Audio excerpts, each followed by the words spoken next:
Baik pemirsa, kita kembali lagi di program Kemuliaan Ramadan Metro TV. Di mana lagi kalau bukan di Oase Ramadan. Dan kali ini kita akan sama-sama membahas tentang prestasi atau Ramadan bulan prestasi. Dan bersama saya sudah ada Al-Ustadz yang luar biasa. Ustadz Abu Sangkan. Gimana nih Ustadz? Berbicara soal prestasi kelihatannya orang itu harus memperjuangkan sesuatu kayaknya Ustadz ya. Benar ya? Betul.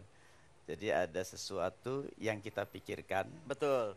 Ini berkaitan dengan budi luhur, Universitas Budi Luhur. Budi luhur. Sudah paham budi luhur itu apa? Apa coba? Budinya luhur. Kalau budi baik, budinya itu baik. berasal dari budi itu adalah pikiran terdalam yang connecting dengan Tuhan sebenarnya. Jadi budi yang luhur, budi dari yang maha luhur sebenarnya itu. Jadi pikiran Tuhan yang diserapkan kepada pikiran-pikiran orang yang ditentukan. Namanya muhadatus sirri baina muntabatina ini. Jadi sebuah petunjuk yang dialirkan kepada pikiran orang. Petunjuk yang murni dari Allah namanya budi luhur. Budi luhur. Budi luhur. Bangsa kita kekurangan itu. Yaitu akhlakul karimah munculnya. Luar biasa. Itu yang terjadi. Jadi mungkin mereka adalah orang-orang yang dipilih oleh Allah untuk menjadi orang yang berbudi luhur begitu Ustaz ya kira-kira. Rasulullah adalah contoh utama orang yang mendapatkan budi luhur. Maka Rasulullah ketika turun ke bumi hanya untuk apa? Sebagai contoh akhlakul karimah. Banyak orang pandai tapi akhlaknya. Problem kita bukan intelektualitas. Kalau cuma intelek itu gampang. Jadi intelektualitas itu kalau misalkan sampai salah, maka menjadi salah terjemahnya. In itu di dalam, telek itu adalah telek mas. Ustadz bukan masalah teleknya, ngomongnya itu ke saya. Hari ini kita akan mencapai satu bagaimana menjadi orang yang budi luhur. Ini suatu prestasi yang harus kita bangun. Bagaimana proses itu? Hari ini kita akan bangun bagaimana proses itu. Ya. Jadi satu. Masih saya boleh ngomong mas? Silakan, karena ini saatnya untuk Ustadz memberikan tausiah. Saya istirahat dulu, teman-teman silakan disimak. Terima kasih. Mudah-mudahan saya tidak tergoda dengan Anda selama ini.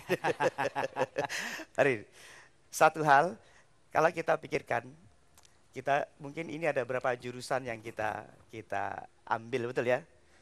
Pasti punya harapan, pasti punya cita-cita yang akhirnya menjadi sebuah prestasi. Prestasi itu tidak bisa diciptakan begitu saja atau datang begitu saja, tapi kita proses. Kita proses bagaimana proses itu. Pertama, yang kita pikirkan adalah otak kita. Kita punya otak, kita punya potensi tubuh, otak manusia. Kemudian ada syaraf di dalamnya, di mana syaraf itu mengandung sinaps yang bisa menyimpan data. Di dalam otak itu juga ada memori. Ini yang kita harus ketahui tentang diri kita. Kedua, kita harus mengetahui tentang ruh kita. Sehingga ada budi luhur yang nanti kita akan yang dikirimkan signal dari Allah.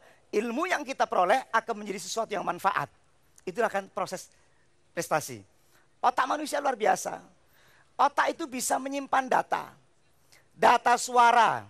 Suara apa saja masuk ke otak melalui telinga. Betul nggak? Melihat sesuatu akan terekam ke otak. Disimpan nggak? Macam flash disk. Disimpan. Suara, perasaan pun disimpan. Perasaan kecewa disimpan. Perasaan sedih disimpan. Perasaan sesuatu yang masa lampau itu masuk ke otak kita. Dan itu bisa di-recall.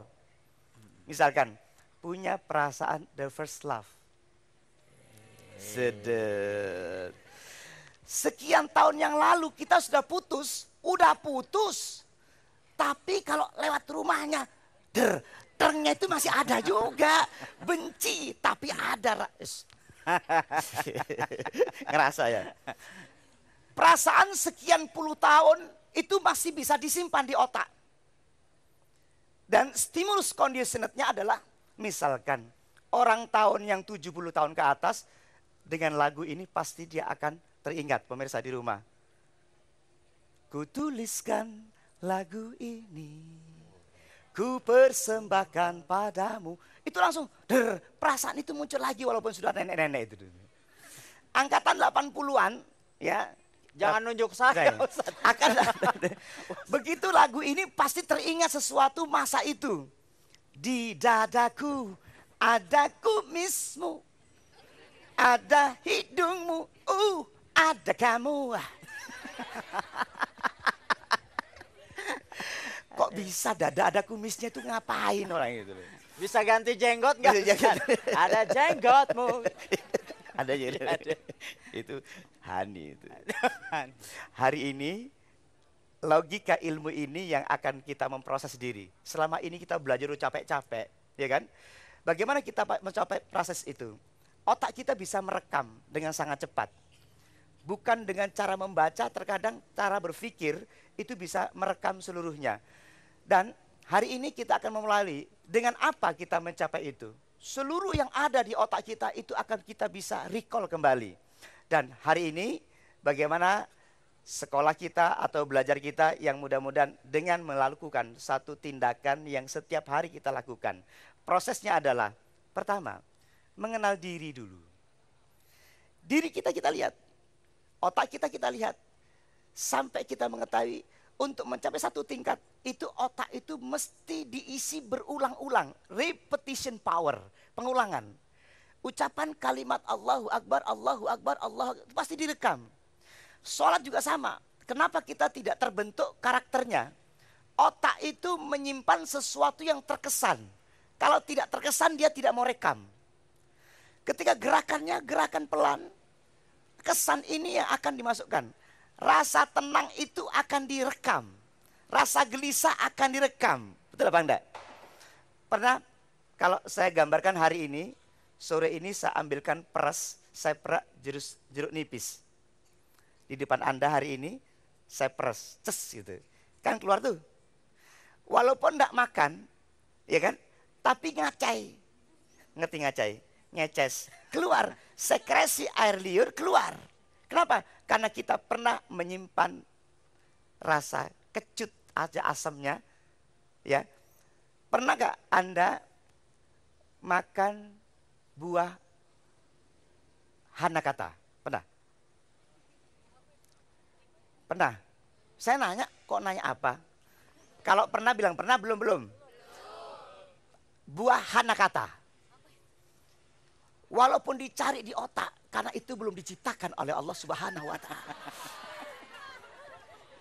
Sesuatu yang pernah disimpan itu bisa di-recall kembali, ya kan? Makanya rasa tenang sampai sekarang kita jarang menyimpan. Sampai detik ini kita tidak pernah menyimpan rasa tenang. Pernahkah Anda diam-diam merekam rasa tenang Anda? Zikirnya pun tidak pernah merasakan tenang. Bagaimana zikir bisa mendapatkan ketenangan sampai sekarang tidak pernah. Sholatnya pun tidak pernah merasakan khusyuk di dalam sholatnya. Kenapa? Tidak pernah direkam kehusyuannya. Kenapa? Dari awal kita tidak merekam, tidak merespon gerakannya. Orang pemain Tai Chi, yes, paham banget. Gerakan dilibatkan otak kita, dilebatkan pikiran kita, dilebatkan gerakan kita menjadi satu rasa. Ketika orang merasakan ini, maka otak ini akan merekamnya. Semua gerakan akan direkamnya. Tenang, ini sebentar. Ini Tai Chi apa tari India? Apa ada begini-begini? Otak ini akan merekam gerakan yang pelan dan dinikmati. Perasaan, otak, kesadaran, sung, namanya sung. Sung itu gerakan yang kita lepaskan tidak dipikir. Klek. Rasa itu bukan pikiran, tapi yang kita rasakan pakai hati. Maka ketika gerakan pakai hati, maka akan terkesan disimpan di otak kita. Sama dengan sholat. Jika gerakannya itu dimasukkan dengan tenang, Allah. Dengan sadar, otak itu akan merekam kalimat Allahu Akbarnya. Beda dengan Allahu Akbar. Bismillahirrahmanirrahim.